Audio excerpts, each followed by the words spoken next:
What's your pleasure, sir?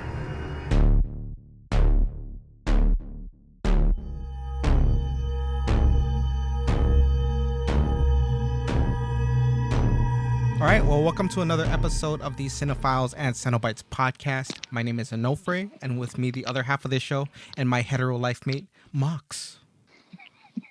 What's up, man? What's up, man? Today, we have a guest on the show, Michael Reich, Skyping in from LA. How's it going, man? Hello, how are you? My name's Michael. Nice to meet everybody. Yeah, right on.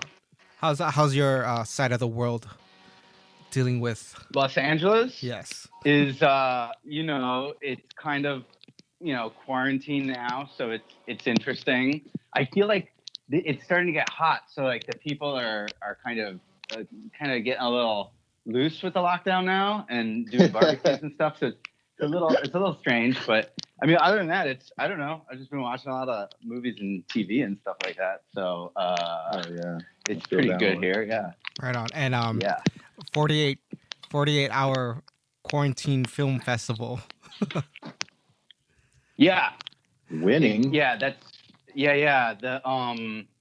I think that was like the second week of quarantine. Me and my girlfriend and my roommate entered the without precedent 48-hour film fest challenge or whatever it's called. And we made a short film in 48 hours about my dog Martin, and it's called Quarantine Dog Good Boy, and it wound up winning. And yeah, it's a weird little. I feel like it's kind of a sister piece to She's Allergic to Cats in a way. All right. Shot in the same time, so, Yes. Yeah. Oh, what were did they give you Shared guidelines universe. of the guidelines? Yeah, like was there something that you had to throw in there? Use a yellow pipe. Yeah. And a piece of paper. It had to. They said that they were going to give you like a secret word, Right. and you had to wake up at like 7 a.m. to like check your inbox for that secret word to then start. And then when they emailed you, they were like, "There is no secret word. Just have a good time." And so I guess they were just trying to like make you wait to start at a certain time. But you had to work with only. It was just teams of 3 total, and So, but it was cool. I had all the equipment in my house and everything. I had a drone and tons of cameras, so Nice. we just had some fun. Oh, hell yeah! Wow. Yeah. Nice. Well, please tell us about your latest flick. She's Allergic to Cats. Love the poster, by the way. Oh, thank you. Yeah, the poster art is done by a really cool artist from Philadelphia called his name's John Camisa, and he's also a really good friend, but also a very talented artist. And we kind of riffed on some classic movie posters and stuff, and he just kind of went wild with it. But thank you. And then so the movie itself, She's Allergic to Cats. It's a movie about dogs and such, and I shot it on nice cameras, and then I ran it through a bunch of like VCRs and DVD players and mucked it up a bunch and used all these kind of circuit bending video glitch effects and stuff like that. And yeah, it's a just a I don't know, it's a movie that it has all the weirdness and everything, but for me there's a lot of heart in it, and that's what I enjoy from watching the movie, to see the moments that kind of make me get all teared up, It's funny because there's a lot going on, and I was just thinking like if I were to just kind of pitch this to a friend and like just with one thing, but like there's just so many other things going on. Like originally I read it as video artists trying to remake Carrie with a cast of cats. I was like, all right. That is, well, I mean, like that's, I guess, his maybe goal, but I feel like it's a love story. A lot of it is maybe distracting, and you got lost in that, especially the aesthetic. But I feel like it's just like a love story or boy meets girl kind of story. Yeah. Well, yeah. It basically is just kind of like a romantic comedy, but not not like a rom-com, just like I think it's like a melodramatic romance abstract comedy with some moments of extreme horror. It's kind of how I Quite. Yes, explain yes. it, but it's interesting because I don't know, I like movies that kind of go between genres. So like I remember one of my favorite movies that did that was Takashi Miike movie Audition, Oh which wow. Mhm. Yeah. which I've not seen in years, but I remember I saw it in the movie theater. I didn't know who Takashi Miike was. I just was like, oh, this movie looks weird. I think they actually even compared it to Carrie for some reason. I have no clue why. But anyway, I went and I saw it, and it was this weird melodrama. Like the whole first 45 minutes, it's kind of a romantic comedy, soap opera melodrama vibe. And I was like, wait, this is supposed to be a horror movie. What am I watching? And I kind of hated it.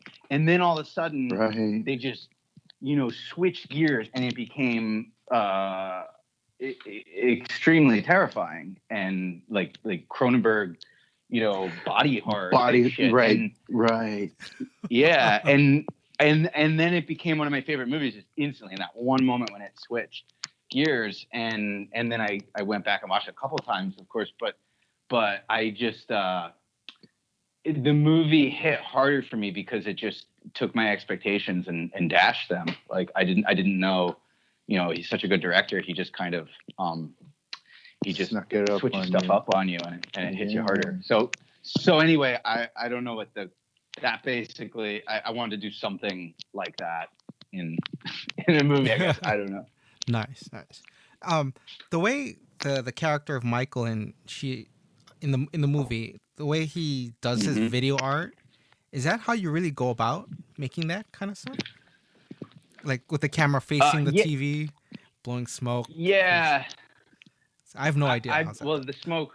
I guess I vape more nowadays than actually smoking out of a bowl. Oh, okay. So I guess that's different. But the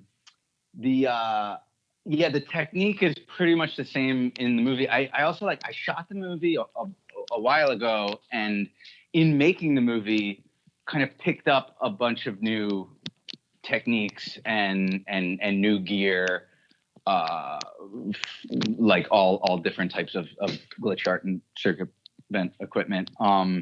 So what's in the movie is how I used to do stuff, and now I have complicated those layers a lot since then because it's something that's always evolving. I started out doing kind of tour visuals for bands, and I just had like one little switcher, and I would kind of mash the buttons together to kind of bend the circuit so it would get all glitchy.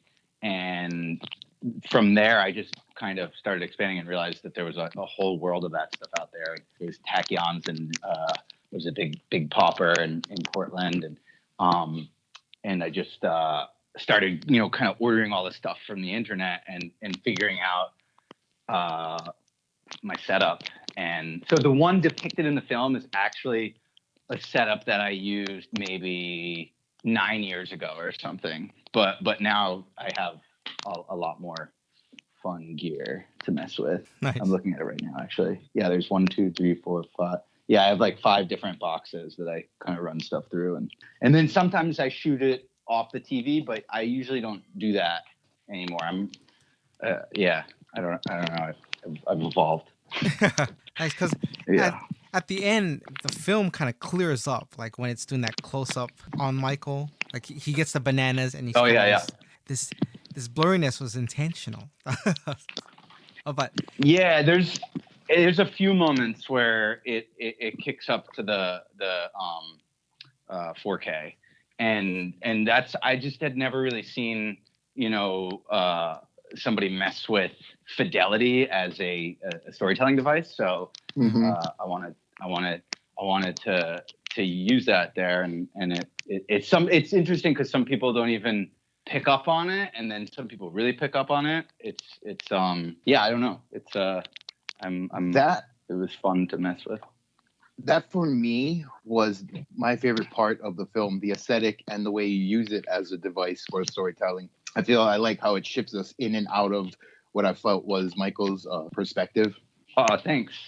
Yeah, it was a lot of experimenting to get that. Like so we edited the movie so many times over, and the first iteration of the movie had way less video art, and it was all I wanted to like mess it up and originally I wanted to shoot the whole movie on VHS, and friends convinced me to not do that, and so I made it all look super clean at first, and then I'd watch the movie and I would put in the moments of video art, and they felt like they stuck out so much. It felt like I was trying too hard, and then once I just kind of degraded the whole movie, all of a sudden it felt timeless, and like the acting became more.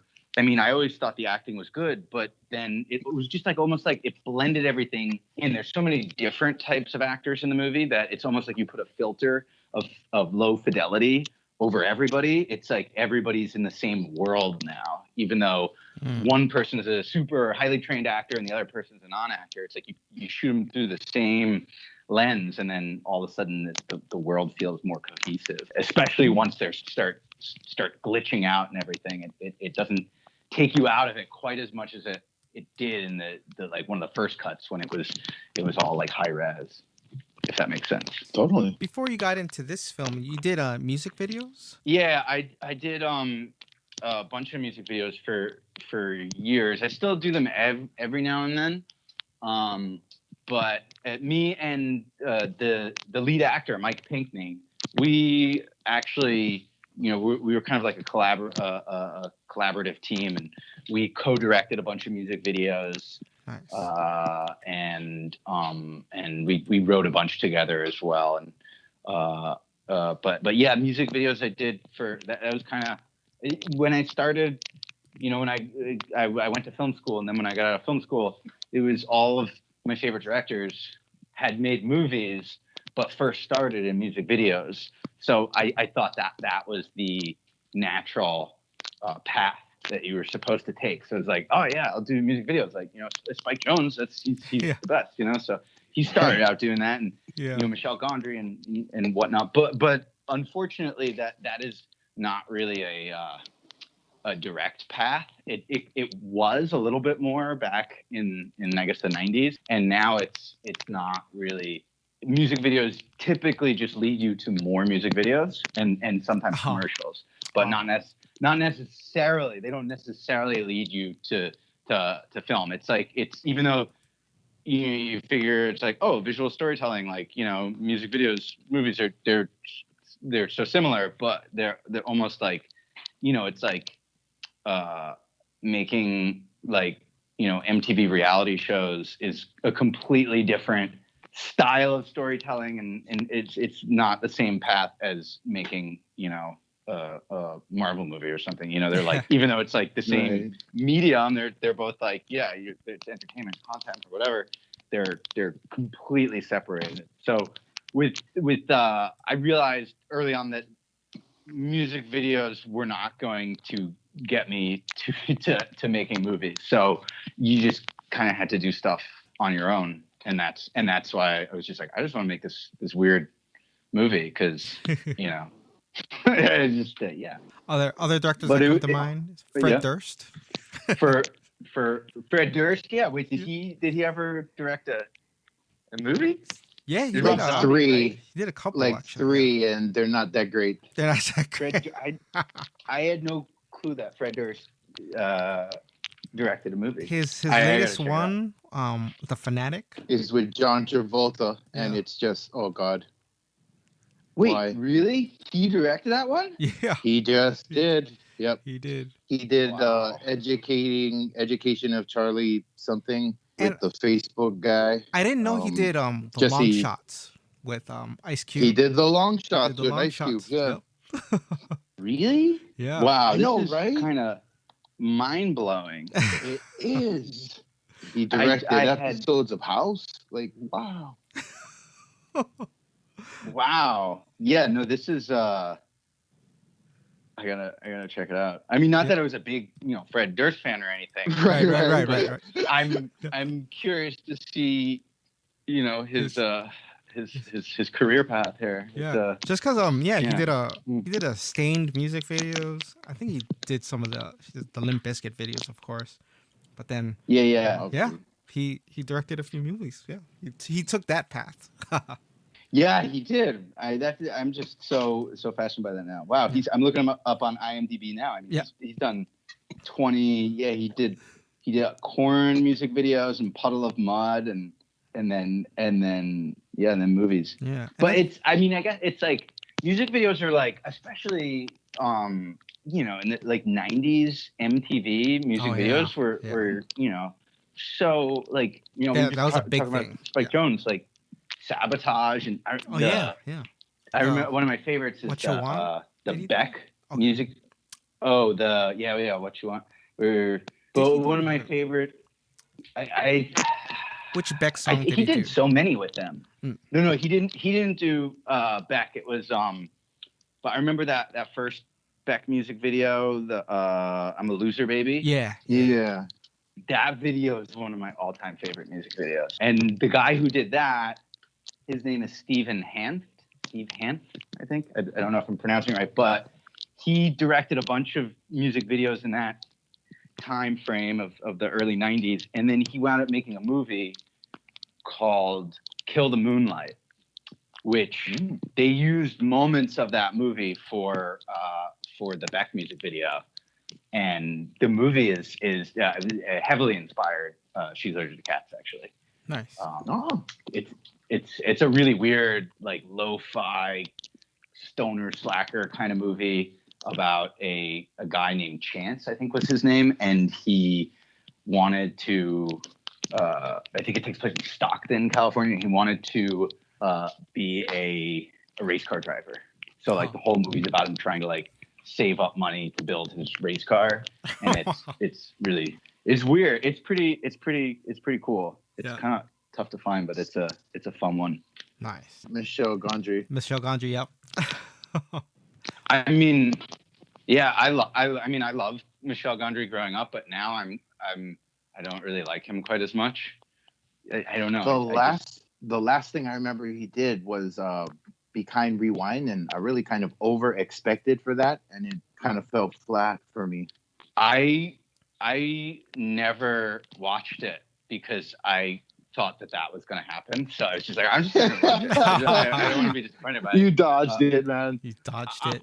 I was so disappointed by the Science of Sleep. I was so excited for that movie, and then disappointed. I mean, Eternal Sunshine was, and that movie still holds up. But I think it wasn't him as much as it's Charlie Kaufman. I mean, his first movie, Human Nature, with Tim Robbins, is also pretty cool. And Charlie Kaufman wrote that one too. Tim Robbins and Patricia Arquette, and it's really funny and weird. I haven't watched it in a while, so it might not hold up. But I saw it like 3 times in the theater when it came out. I thought it was amazing. Oh, nice. Yeah, no, I'm not familiar with that one. I started at Science of Sleep. It was pretty good, but it definitely kind of wears on you. And then by the end, I had kind of checked out. Yeah, it's just too much. Like it's like too much Gondry. Like I'm like, it just total non sequitur here. But I just I've been watching a lot of movies and the whole quarantine thing. I just rewatched Rushmore last night. Which I was always like, oh yeah, I love that movie, but I haven't seen it in a while. And I gotta tell you, that movie is even better than I remembered it. Like, oh really? Wow. It ages so well. It's just so interesting to watch that movie. It's like, it's got a lot of Catcher in the Rye vibes to it, and it's interesting. Catcher in the Rye, you read it when you're like younger than Holden Caulfield, and it's totally different than when you read it when you're older than him. It's the same thing with Rushmore. It's like when it came out, I was Max Fisher's age, and then I still connected with him when I was a little bit older. But now I'm like watching it, I'm like, well, I'm closer to Bill Murray's age, and so now I'm like, it's so good though, so well directed. I might have to watch that too, because the last time I seen it, I was definitely closer to the protagonist. Now I'm definitely, I feel like I'm at Bill Murray's age. I don't know how old he was in 99 or whatever. But shit. And it's just so well directed and so funny, and like it was just, I don't know. It's definitely his best movie. I kind of missed out on like why Bottle Rocket was so beloved. I guess I just didn't get it. I haven't watched that one in a while either. I think I'm gonna probably, rewatch that. Also, again, another non-sequitur. Yeah. This, so a friend just told me about this TV show the other day, and I watched it. It's one of the most insane TV shows I've ever seen. Not necessarily in a good way, but it's this show. It is on BBC. It's still airing. It's called Naked Attraction. Have you guys heard of it? No. No, I haven't. It's so weird. There's some clips on YouTube. It's basically, it's like a dating show. You go and like people, they like, they have a bunch of contestants and they're like, oh yeah, who's, it's a hot guy. And then there's all these girls who like, who's the one who's going to date him, And, but what happens is they don't talk to each other. There's like they're all in these kind of like tubes, like different colored tubes. And then they, there's like a gate in front of them, so you can't see them, but then they slowly reveal them and they're naked behind the gate. So like you go on dates judged by their genitals. Oh. Wow. Okay. That is crazy. And it's full frontal. It is the weirdest shit I've ever seen. And then they're like, they talk about that. They're like, yeah, it's all British. So they're like, what do you think of a labia? Like, which labia would be? He's like, well, I don't know, those lips are a little too big. It's insane. Yeah, it blew my mind. Somebody told me about it the other day, and I've already watched like 5 episodes. Oh man, sorry, I'm still kind of stuck on that. Anyway, Jesus Christ, BBC. It really. I know. That shit would never fly here. Right? Yeah. Even in its heyday of, that's a great idea for reality. Throw it on. All right. Yeah. I may have to look that up. Check it out. I recommend. I do not recommend watching it while you're eating. It's a little weird. Okay. I just was eating earlier, and I'm like, I don't want to see some dude shaking his dong while I'm eating. Like, yeah. They do that. No. Have you ever actually considered remaking Carrie with cats? I would watch that. I would watch that. I mean, I would probably do it. Honestly, I would say like it would probably be better if it was remade with dogs. I think that dogs are better actors than cats. So true. Cats, they don't give you anything. They give you what they want. And cats don't like. I'm a dog guy. I heard dog barking in the background of one of you guys. So you guys are dog guys. I get it. We're dog guys. Which is ironic because we have a cat mascot. So sorry. Cats are like more. Cats are so visual. They're so visually interesting. So it's like, But the dogs just want to please. The dogs just want to please you. They'll do anything. Like my dog is the best actor. Like he'll do anything. He'll wear hats, sunglasses. He takes cues really well. But like a cat, they don't like people really, right? No. I mean, I'm sure some cats do, but like in general, the cats are like the exception, right? Right. So stand still. Okay, be scared. Yeah. Nope. God damn. No. Cat. Yeah. So I would if I were to remake Carrie, I would do it with dogs. You know what? I would watch that too. But here's the thing: it gives a different vibe because now it's Carrie cutesy, which is a dissonance, but that's still interesting. Mm-hmm. I feel like that's true. Carrie with cats is almost like that's. I mean, I know it's with cat animals, but it's still a horror movie. Cats are kind of scarier. I mean, there's like the Cujo or whatever, but like, what if you did Cujo with cats? I'd watch that too. Am I just a person who likes animal remakes? I don't know. I'd watch that movie too. Well, you can call it Doggy instead of Carrie. It'd be Doggy. Yeah, Doggy. Yeah, I like that. Doggy. Oh God. I mean, well, you just made his movie a B movie. Thanks a lot. Yeah. Doggy. The Shining with cats. I mean, really, any Stephen King with cats would really. Oh my god, I'd watch The Shining with cats. The Stand with cats. I want to see Dr. Sleep with cats. It's like the son, right? The son kitten, and now it's grown up and it's like dealing with its own alcoholism that runs parallel to its cat dad in the first one. Oh, I watched that. Well, hey, did you guys like Dr. Sleep? I didn't see it. I loved it, but I never read the book, so I loved it. Everyone who ever read the book is that person. It's all right, but it's not good as a book. Well, guess what? It's hard to beat a book. Well, I felt like Dr. Sleep to The Shining is kind of like Aliens is to Alien. Exactly. It changes genre. And it's a tearjerker if you let it. Really? I was so excited. Like, okay, I was so excited to see it because I mean, I love The Shining. Ewan McGregor and the guy who directed it directed, I think, like Gerald's Game or something, right? Which he did. He did Flanagan? Hush. He did Mike Flanagan. He does that series, Hell House or some shit. Oh, I didn't see that, but I thought Gerald's Game was like, I was like, this is okay. I wish I would have rather seen it in the movie theater than on like Netflix where I saw it. But then when Dr. Sleep came out, I was really excited to see it, but it didn't come out around Halloween or anything, right? No, I don't think so. It came out in the summer. That's right, it did. And then it was also like 2.5 hours long. And I just like it was very really long. Yeah, it was really hard for me to like commit to that. You know. Right on. So, I know the She's Allergic to Cats is sort of autobiographical. Like, why this story? Why? I know you said you wanted to do something weird, but what made you be like, you know what, this is the idea? I think She's Allergic to Cats was probably like, I think I had written a couple of other scripts and they were like, and then I would, I'd make them, I would write the script so that I would be like, oh, I could make this. This isn't, this is something where it's not like it's super high budget. Like I could do this. I'm like writing stuff that like, I think the first script that I wrote, like it could not be made. It was too expensive for how strange it was too.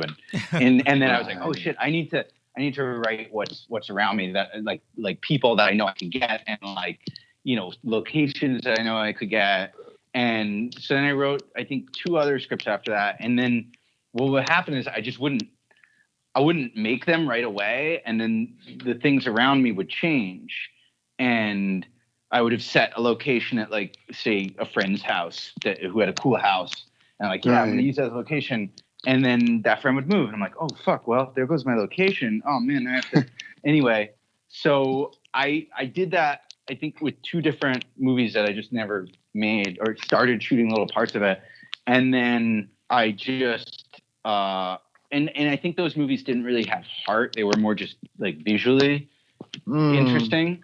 And they had, they were more genre and less like, romance or whatever. And then with She's Allergic to Cats, I just, I made a short version of it first. And I just really, I designed it so that I had all the elements at my disposal. And if I didn't make it, it would have killed me. So, yeah. And then I guess, and I'm glad that was the one that actually, got to get made because that was the one that really meant the most to me and had the most heart and the most, most of my soul in it. So, it just, it's like whenever you make a movie, you're going to be working, especially if you're doing a low budget indie style, like you're going to be living it for a long time. So it's got to be something that's not just cool or fun. It's got to be something that really means a lot to you. So, this She's Allergic to Cats, it means a lot to me. I was going to say Mike Pinkney was awesome in that movie. Mm-hmm. Like I enjoyed his performance. Thanks. Yeah. And he's my best friend, longtime creative collaborator, and he had never acted before. And really, that's surprising. Well, what happened was he had never acted before, and then I told him, I was like, hey, I want to do this movie. I want you to star in it. And he was like, okay, sure, And then so I said, like, well, how about I enroll you in acting classes so you just feel a little bit more comfortable? And then the whole idea was we would take the acting class together so that, we would be speaking the same language kind of. And so we took an acting class together for, I think, like 3 years. And then in that class, we met. Yeah. And it was great. It was totally like, I actually wound up rewriting the entire movie once I took the acting class. It taught me, aside from acting, it taught me writing, really. Because, you know, they just, you know, go hand in hand. And then in the class, we met Sonia Kinski, who also stars in the movie. And it just felt, as soon as I met her in the class, it just, I thought she was amazing. And then I saw her last name and I was like, oh man, this is such a cool last name. That's like my favorite actor, Klaus Kinski. And she's like, oh yeah, he's my grandfather. And I'm like, what? And then, oh wow. And then cast her. But it was cool because, so there were, from that acting class, it's like we were all speaking the same language. You know, we all were doing the same, we had this familiarity with each other and the way that we prepared before we even got on set. So it was really indispensable to the project. That scene where they're in the house looking at the movies, the DVDs. Yeah. Mike tells the story about Howard the Duck. And so that was hilarious. And then she tells her story about the ducks. And the drawing of the like, duck. Was that deadpan like satire? Because it kind of felt like the weirdest share ever. And I feel like he was maybe that felt like a shared of intimacy between the two of them, but that I was not prepared for that story. Well, that story is kind of that. So a friend of mine, that is kind of her story. And I remember we were at a party together, and she's like an old friend, and we were at the party, and I think we were just smoking a joint, and then she told me that story. And it was like, we were just kind of laughing. And then all of a sudden she told that story. And I don't think she was trying to be heavy at all about it. It's just like, I was like, oh my Lord. So you killed the ducklings? And then it was really heavy. But I mean, then I started laughing because I was like, wow, that is absolutely insane. That's Yeah. And to me, it reminded me of the Phoebe Cates Gremlins, her dad, Santa Claus, dying. Right. Story, which is one of my all-time favorite monologues. So I just, when in writing the movie, I was like, oh, that, to give somebody a Phoebe Cates Gremlins monologue, this is the version of it. Nice. So I didn't draw that parallel, but you provoked your response from me. Like, I wasn't expecting that, so it kind of sucked the air out of my gut. And then my next reaction was just to crack up. Yeah, it's interesting. Like, I love what when I went to like film fest and stuff and watching the movie, it's so interesting to hear the laughter. It's so scattered, and it's like sometimes people don't know whether it's supposed to be funny or serious, and that's my favorite kind of comedy, because if it doesn't make you laugh, then it's fine, it's serious. But if it's so serious that it's funny, then hey, cool. That's what it was. And it's like a fucking sucker punch. You weren't expecting that, but it also feels the setup was purposeful, like break in expectation. It's so heavy in a moment that wasn't. You're like, oh fuck. That's why I was wondering if it was deadpan or purposely deadpan or satirical, because it does work on that level. Yeah. And then I think my favorite is because then his reaction to her monologue is just like, I know what you mean, which is like, wait, how the hell could you know what she means? It's so specific. But I don't know, that's always that little exchange there is always cracks me up. Yeah. But it's interesting because some people don't get the humor. But so we had 2 screenings in Germany when I first went there, and the first screening, I went to the theater and nobody was laughing. It was like dead. Ooh. And I was like, oh God, maybe this isn't translating properly. And then the movie ended, and people loved it. They thought it was so good and powerful, and I was like, wow. And then I talked to the moderator who told me that, oh well, it's he was an American guy, and he's like, oh well, the German people, like, they won't laugh unless they know that they're supposed to. Like, that's just like how they are culturally. Like, they, you know, they don't want to be rude, so they won't laugh. Like, they won't understand that it's comedy unless you tell them it's comedy.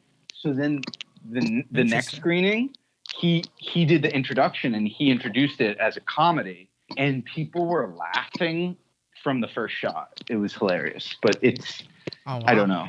I don't know if that says anything about the movie or if it just says something about Germans, but either way, I don't know. That was interesting. I think Germans. That is interesting. Well, I think context, and yeah, their cultural context is. Well, I think that's what nuanced, specific films that aren't obviously one thing, which I think is what you're going for. Some audiences need to be kind of directed, like, "Hey, man, it's okay to feel the way you feel." Yeah. So it sounds like from inception, you kind of took at least that 3 years while you were working with the leads, and you met the other lead and that whole thing. Yeah. So I guess I wrote it.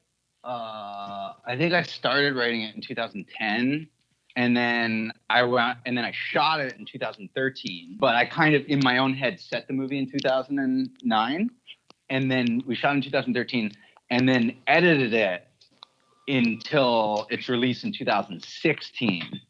And we just edited. I wound up. I started out editing with a really good friend of mine named Forrest. He's an amazing editor, and he couldn't edit it for 2 years. So I wound up taking it over and just recutting it, and just all the mistakes that I made in the script, I basically just fixed in the edit after working with it for that long. And then it was released in 2016, Fantasia, and it did the festival circuit for basically about like a year and a half, 2 years. And then it just got released this year because I wanted to release it the right way, not just with, with whoever. And I wanted to release it on kind of my own terms. And I'm glad that I waited in that way. And it's also interesting because it's like, it's a movie set almost in like 3 different times in a way. It's like the time when I wrote it, the time when I shot it, the time when I edited it, and then the time when it's released, like it's I don't know. I guess that's more than 3 different times, but you know. Nice. I never looked at it that way. Yeah. Oh, interesting. She's allergic to cats. I always feel aesthetically, David Lynch kind of feels like a moving portrait. You're just kind of walking through like just a weird ass portrait, and that's not even thinking about his narratives. I think Mulholland Drive though is just supposed to be like, ha, think you got it, but you don't. Check this. Ah, fuck. I can't. And I feel like, I love David Lynch, but I feel like Mulholland Drive is kind of his best movie in a weird way, because it's right when like his earlier stuff is way more straightforward, and then Mulholland Drive is like, it's just when he's like, whoa, I can do like subconscious filmmaking, like, all just like stream of consciousness filming. And then after Mulholland Drive, he starts to get like, and I still love, I love everything he does, but he started getting like less like less tangible filmmaking. Like, I love the new Twin Peaks. I love the new Twin Peaks. Episode 8 of Twin Peaks season 3 is one of the best episodes of television. But holy shit, sometimes I was like, man, can't he just make it just a little bit easier for the audience? Like little more grounded, just a little bit. That's why sometimes like art and artists and auteurs, like I get turned off in a sense. I don't want every movie to be like Transformers, but like fuck, guys like David Lynch, like, oh man, you got something, it's like he leaves me breadcrumbs and then there's like a cliff. Great. Yeah, and which is exactly what like Twin Peaks season 3 is. It's like, it's It's a lot.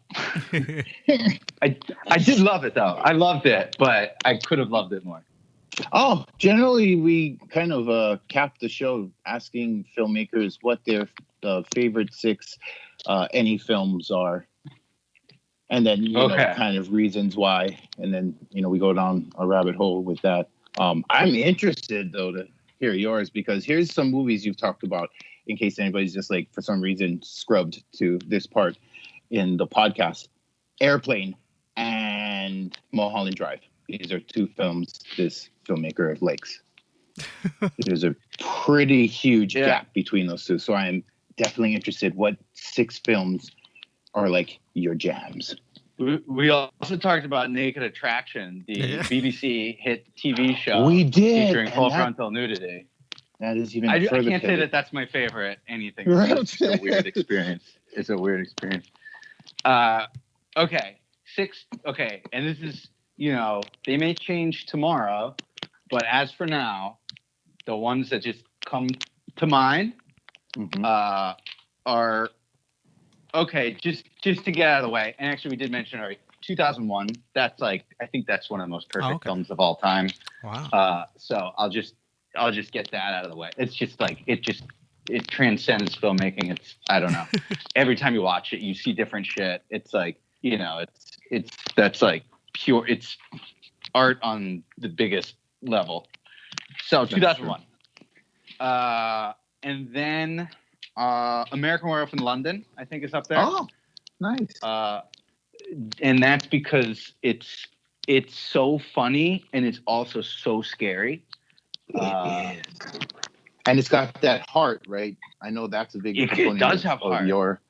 Yeah. And so much of the movie is about shame and guilt, which I just find so honest and human, sweet. Yeah, human. It's a movie about a werewolf, but it really is a movie of it's a love story. It's just a really fun love story. Yeah. It is. Thank you for that. I feel like of all the people who love that movie, it's the effects, it's this. I'm like, yeah, but it's like, how dare you, horror movie, make me cry at the end? Yeah. That's that best bonus. I'll watch a genre movie, right? Like Jaws is probably my favorite of all time, but Jaws never makes me cry. Not that it doesn't have heart, but how dare you build your scary narrative around humanity and our condition? And at the end, I'm like, oh, fuck. And then the Blue Moon song, which just kind of picks you up again, but still nice pick, man. Yeah. There's so many Moon songs in that movie too, right? There's Van Morrison. It's so funny, Griffin Dunn, and it's so funny, it's so tender and heartwarming, and it's I would definitely include that in my top 6. And then going with that theme of heart, another one that I would have to include, E.T. I love E.T. Yeah, E.T.'s the best.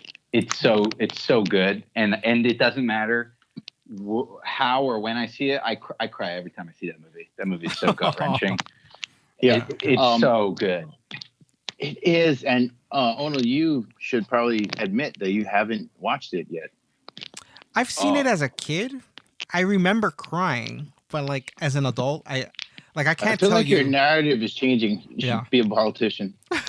I swear to God, we talked about it, and you're like, you know what? It's one of those films. If I didn't see it in childhood, there's no sense watch it now because I'm not nostalgically connected. Okay, so you've seen it. It's awesome. Okay. It's definitely tender. How right? Fucking alien movie making me cry. Jesus. Yeah, it's all about emotion. It's just the movie is just emotion. The movie, and it's emotion. I think you could tell a lot about somebody by their favorite Spielberg movie, and I guess one of you guys said Jaws is your favorite, and Jaws is great. Jaws, perfect. Jaws. If you say something like War of the Worlds is your favorite Spielberg movie, wow. I don't know. Who That's says weird, that? Right? Who says that? Yeah. I met who says that? I met somebody who said that. I met somebody who said that. His favorite Spielberg movie. I really respected them too. Is War of the Worlds. What? A real person in the world War of the World. Yeah. Wow. Yeah. Plus, Interesting. I feel like they're like brand new to movies. They know Steven Spielberg is a filmmaker who's famous, and that's the one they saw. But no, they would have heard about E.T. and Jaws and would have just lied. They would have, yeah. I don't know. Yeah, that's a well, tough that one person though. is special.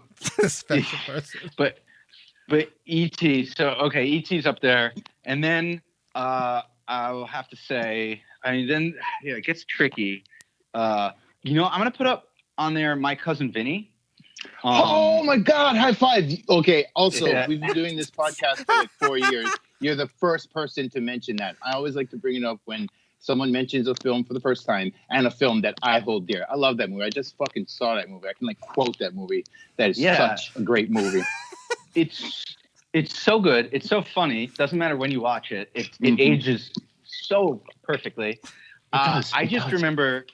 It's like I remember it's like I remember exactly where I was when I saw E.T. That was like one of my first movie memories, and I remember having to leave because I was crying so hard. But like My Cousin Vinny, I definitely remember when I saw that. I remember seeing it with my parents and my sister, and we thought it was so funny that when the movie ended, we were like, my parents were like, "Do you guys want to see it again?" And we just sat in the theater until they played the movie again. Oh wow! Hell yeah, that was the days, right? In the days you could. Yeah. Well, I've only done that with I think one other movie, which was Schenectady, New York, which that wasn't really funny. That was just I was like watching it. I was like, that movie was brilliant, or did I hate it? I'm not sure. I gotta check it out again. It's one of those. It's also heartbreaking. Yeah, but not a genre film. So that one I was kind of prepared to be. And then, right, it's Charlie Kaufman. Yeah, Charlie. Yeah, and he directed that one too. But yeah, so My Cousin Vinny is up there because it's just so funny, and it's still man, Marissa Tomei. Right? Would you give a fuck? I know. So good movie. The two Utes. The two Utes. The two what? I killed the clerk. Oh my God. That took me a while to get. Like, what is he saying? I didn't get it for like a little bit. Like Utes. What is? Oh. You see, I'm from New York, and like my parents have accents and stuff, so it was like not nearly as thick as Vinny. Yeah. But wow, that must have been. Oh, okay, I get it now. That made it extra special. The two Utes. Yeah. And then wait, how many is that? 4? That's 4. Yeah. 4, I think. Okay. I'm gonna go with another one. Ninth Configuration. Oh wow. Yeah, which have you guys seen this movie? I've never even heard of it. No. Oh dude, you gotta it's so good, it's so weird. It's so okay. It is it's directed by William Peter Blatty, who wrote The Exorcist. Yeah. So he only directed I think like 2 movies. I think he directed Ninth Configuration and then Exorcist Part 3, which is really good actually. But Ninth Configuration Ninth Configuration is based on his book of the same name, and it's actually he considers it a spiritual sequel to The Exorcist, because but it's all about Pacific Northwest. I think it takes place during Vietnam, and there's a giant castle, and it's a mental institution, and it's basically a mental institution where the inmates run wild, and you don't know who's crazy and who's not, and it has some of the most insane imagery in there, and it also one of the characters who actually is Father Damien from The Exorcist. His character is obsessed with putting on a play of Hamlet with a cast of all dogs, which is kind of where I got the idea from the cat carry. And so he's constantly casting all these dogs and everything, and it's just this great running joke. So that movie's definitely. I just always remember it. I actually rewatched it not that long ago. I was like, yep, still really good. So I put that up there. And nice. Number 6. And then Number 6. Okay. Yeah, this is number 6. This is tough. I didn't know where to go, like serious or, but I think I might. And again, I don't know. This is just what came to my mind. But I'm gonna put, and it's a terrible movie, but I used to watch it all the time growing up, just on repeat. Robin Hood, Prince of Thieves. Oh, hey. No shame. I mean, I get it, but yeah, I've seen that too, right in childhood, like the Million, and also that goddamn Bryan Adams song. So yeah, I mean, it's like a cultural thing at this point. Yeah, it's not a good movie. It's terrible in so many ways. Oh, no. But man, okay. It's like it is so comforting to watch that movie. Oh yeah. Have you seen the new Robin Hood? Because I bet you it's better than the new one. Jamie Foxx neighbor Robin Hood. Jamie Foxx, yeah. Okay. Wait, Jamie Foxx is in a Robin Hood movie? There was that one, and then there was also the Morgan Freeman-ish Moorish character. Russell Crowe one. Was that Ridley Scott? Russell Crowe. Oh, the Ridley Scott. Okay, yeah, that was like 10 years ago or something, right? But, that one was, but the Jamie Foxx one is maybe 2 years ago, but it's even worse than the Ridley Scott one. Yeah. I mean, they're always, it's like, I haven't seen. It's not that I love the tale of Robin Hood. It's just that I like when that came out. I think I just got really. It came out in 1990. I was 9 years old. I saw that. I just thought it was the coolest thing ever. I saw because I loved Christian Slater at the time. And that's right. He's terrible in it. He's terrible in it. How's his accent, right? The accents are all over the place. It's like it's insane how bad it is. Yeah, how much it is. But I got really into like medieval culture and I just thought that medieval time. And then I would go to Ren fairs and stuff, and I love dressing up medieval and playing swords and stuff. And then Game of Thrones came out. And I was like, oh man, yeah, my whole like obsession with like Renaissance times stems back to Robin Hood, Prince of Thieves. So there you go. Nice, very unexpected pick. That's probably a first one too. I hope so, because Jesus, it's not a good movie. Is that? It's special to me. Nice. Is that how you feel about Congo as well? Yeah. Similar ways. Yeah. I rewatched Congo the other day. And just because like I'm always like, is it good? But it's not good. It's terrible. Mox watched it. Yeah, I didn't hate it. I feel like he's like, you need to rewatch 20 it. Years hating it. I mean, yeah, it's not great, but I don't know. I feel like I've been hating it way more than it deserves. Maybe I don't know. I saw it and I was disappointed. And when that movie came out, Jurassic Park came out. I was like, love Jurassic Park, and then I started reading every Michael Crichton book. And then Congo was, and I was so excited for it. And it was like, I was just so disappointed. I remember being like, 12 or 13 and it was just extreme disappointment. Like, why is it? I know, right? Why? Even at a young age, you realize this is a crap movie. Like, the way the trailers were pitching it, humans are the endangered species. Like, we're going to go to war with these gorillas? All right, I'm down. It's not Planet of the Apes, but hey, modern warfare. You have to wait for Matt Reeves to actually do it, right? Oh, okay. It was shot by Alan Davu, who just died. I don't know if I'm pronouncing his name right, but he shot like all Spielberg stuff. He shot like Empire of the Sun, and I think he shot E.T. as well, actually. Yeah, and Congo is not really well shot at all, which is crazy. Just taking like a vacation on that one, like, oh, okay, yeah. Hey, you did Jurassic Park. Hey, do this. He did Jurassic Park, and then it's written. Well, Michael Crichton wrote the book, but the screenplay was John Patrick Shanley, who he directed Doubt. That movie with Philip Seymour Hoffman. Remember that? Oh my God, I love Doubt. And which is such a serious movie. And then he also directed and wrote Joe versus Volcano, which is actually a really cool movie. Yeah, and super stylized movie. But yeah, so. Wow, interesting. Fun fact. Nice. Yeah. I haven't thought of Joe versus Volcano in a while. Yeah, check that out.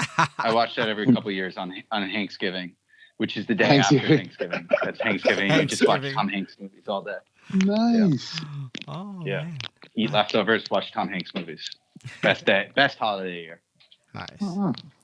Hey, Michael, are you on social media? Yes. Yes. Well, I mean, not like actively, but yeah, my Instagram handle is normal TV. Okay. And then my dog's Instagram Yes. is George Arf Martin. His name's Martin, but it's George _Arf Martin. And and my dog has more followers than me, but Bones. yeah, exactly. Yeah. Oh, that's awesome. He used to only do Game of Thrones themed posts, but now since it's over, he does all different posts. Yeah, he doesn't have as much of a theme to his Instagram. But yeah. So if people want to view the film, where can they find it? So it is currently available for purchase rental on Amazon Prime and Apple TV. And then it should be available on some other platforms in the next couple weeks, but I'm not sure exactly which ones yet. But for now, Apple TV and Amazon Prime. Nice. Excellent. Well, cool, man. Thank you, Michael, for your time. This was a really fun chat. Cool. Yeah, it was man. fun talking with you guys. Yeah. So great picks, great insight. Yeah. Cool. Stay safe, stay healthy, and take care, man. Appreciate it. Cool. Thanks, guys. Nice talking. Yeah. Thanks, you. Michael. Later. See ya. Bye. Bye. All right. Well, that is it for this episode. Thank you for checking it out. Be sure to check out this episode's show notes for links to all our social media sites. But other than that, be sure to visit our website, nekkomedia.com. That's NEKKO media.com. And we also be on Twitter and Instagram. Very active on both of those. And you can check those out at cynical_mass. That's CINECAL_MASS. And feel free to get in touch through email, cinephiles@gmail.com. Any movie recommendations, we'd love to check it out. Any screeners, we'd love to review. Any potential guests? Yeah, we love having guests on the show too. Yeah, if you're a filmmaker, fucking hit us a line and we'll get you on the show. Ask you your top 6 movies and what it's like to be an artist like you. Oh, yes. And any fellow cinephiles and Cenobites, you are welcome. Yes. Any place that they can hit you up, Marks? At villainous_kind, Instagram and fucking Twitter, but don't bother. I rarely check it except when I'm drunk. So okay. I'd either send it to Ono or the show. Yeah, you can check me out on Twitter at thisisono. That's this is OHNO. Same goes for Instagram. Oh no. Yup. All right. Well, thank you again. Take it away, Annika. This has been a Nekko Media podcast broadcasting from the Blood Cave, part of the /tag Potter family. For myself, Annika Pussyfoot, Mox, and Ono, keep the lights on and check under that bed because there's only one universal truth. No lives matter. That means you. Stay rating, Wokeland. We have candy.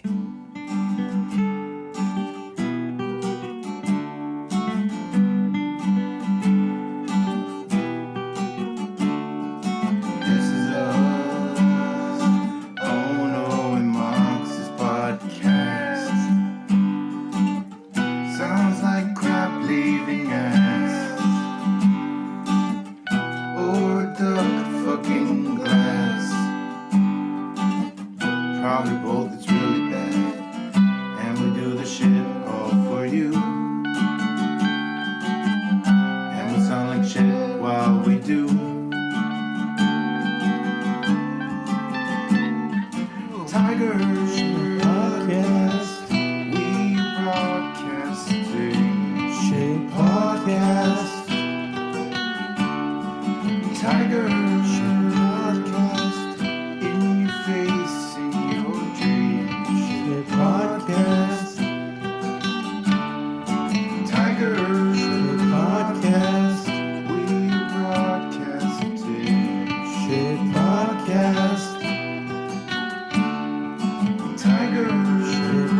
podcast.